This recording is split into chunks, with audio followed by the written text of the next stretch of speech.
토트넘은 이제 시즌이 시작되기까지 4번의 프리시즌 경기를 남겨놓고 있습니다.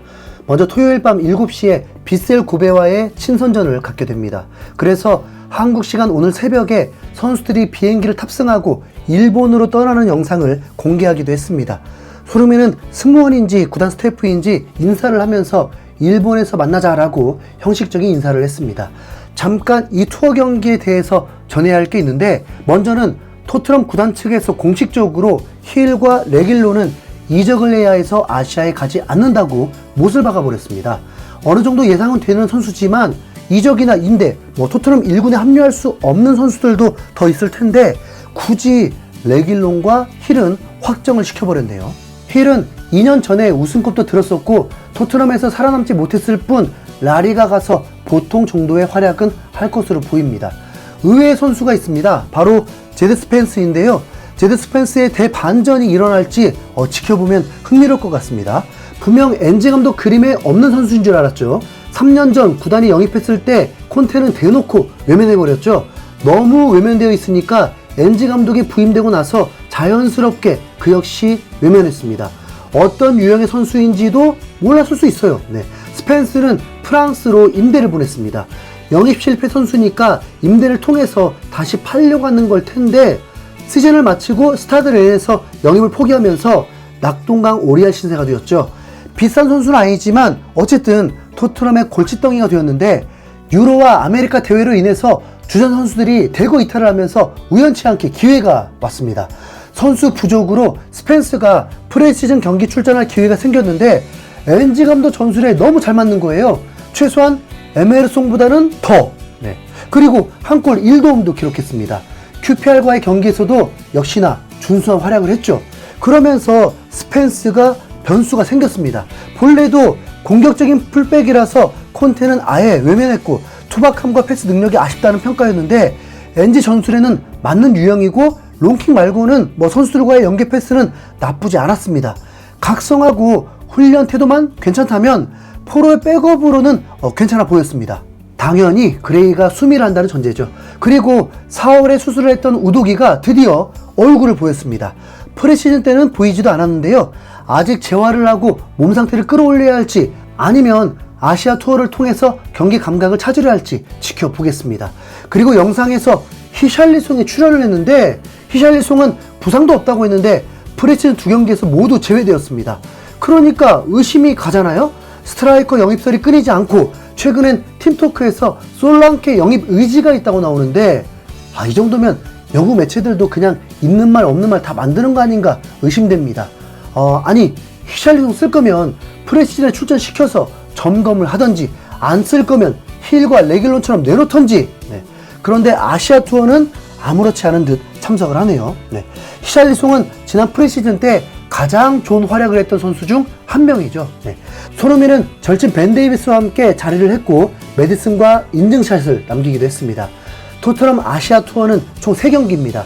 주말 일본 경기를 마친 후에 31일 수요일 저녁 8시에 K리그 올스타 팀과 경기하고 이후 주말에 바이에른 뮌헨과 경기를 치르게 됩니다. 최근 소식들에서 양팀 모두 주요 선수들이 이탈을 하면서 싱거운 경기가 될 상황이 되었는데요. 토트넘은 주전 센터백인 로메로와 반더벤이 한국에 오지 않기로 정해져 버렸습니다.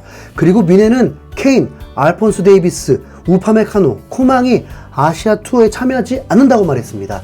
콤파니 감독이 기자회견을 통해서 그 선수들이 컵 대회에는 출전할 수 있기를 바란다고 했는데, 설마 런던에 가는 평가전에서도 출전을 안 하는 건 아니겠죠? 그 경기는 케인 내주면서 토트넘 홈에서 한 경기를 치르기로 한 협약이었는데 마치 케인컵과도 같은 거거든요. 그런데 그 주인공이 참석을 안 한다? 위반이 될 겁니다. 당연히 그 경기로도 수십억의 수익이 있으니까 토트넘에게 중요했을 테고요. 아시아 투어에서는 반더벤이 안 온다는 게 가장 아쉬운 부분 중 하나가 되겠네요. 팬들이 기대를 많이 했을 텐데 말이죠. 이제 리그가 개막하기 약 30일 남은 상황이고 이적 시작 마감은 40일 정도 남은 상황인데 생각보다 시간은 많이 남긴 했는데 괜히 초조해지네요. 토트넘은 아직까진 영입 소식이 없습니다. 지난 시즌에 케인이 갑작스럽게 이적을 했을 때도 8월 11일이었거든요. 자, 시즌을 앞두고 마이클 오웬에게 시즌 전망에 대한 질문이 있었습니다. 프라임 카지노와의 인터뷰에서 마이클 오웬은 상위 3클럽은 맨체스터 시티, 아스날, 리버풀일 것이며 4위는 뚜렷하지 않다고 생각한다. 맨체스터 유나이티드는 별로 기대되지 않고 첼시는 새 감독과 함께 다시 원점으로 돌아갈 수 있어서 토트넘이나 심지어 다시 아스톤 빌라가 4위 자리를 차지할 수도 있다. 펩 과르디올라가 떠나면 상황이 바뀔 수도 있지만 그는 너무 뛰어나서 현재 그가 있는 동안에는 그 어느 팀도 이기기 어렵다라고 했습니다. 지난 시즌 상위권 팀들이 특별한 변화가 없고 그렇다고 토트넘이 저들의 전력에 맞불을 놓을 대단한 영입이 있지도 않았기 때문에 누구라도 예상 가능할 수 있을 듯 합니다. 토트넘은 또 4위에서 5위, 아니 맨유, 첼시, 뉴캐슬이 어떻게 나올지 모르죠. 토트넘은 현재 절대 안심할 수 없는 전력입니다. 한순간이면 폭삭 주저앉을 수 있습니다. 후반기에 선수들이 부진했다는 핑계도 있지만 상대 팀들에게 전술이 읽혀버린 것도 컸거든요. 네. 여기서 우리가 냉정하게 알아야 할 것은 엔지 포스테코글루 감독은 그의 커리어상 만만한 팀들을 이겼던 감독이지 상위 레벨을 무너뜨렸던 감독이 아닙니다. 그렇기 때문에 최상급의 선수들을 보유하고 있다면 모든 팀들이 만만하기 때문에 이길 수 있고 우승시킬 수 있는 감독입니다. 하지만 최상급의 선수들, 즉 우승 경쟁하는 팀들과 선수 레벨이 비슷하지 않다면 엔지 감독에게 크게 기대할 수 없습니다. 경험 부족이고 그게 현실이죠.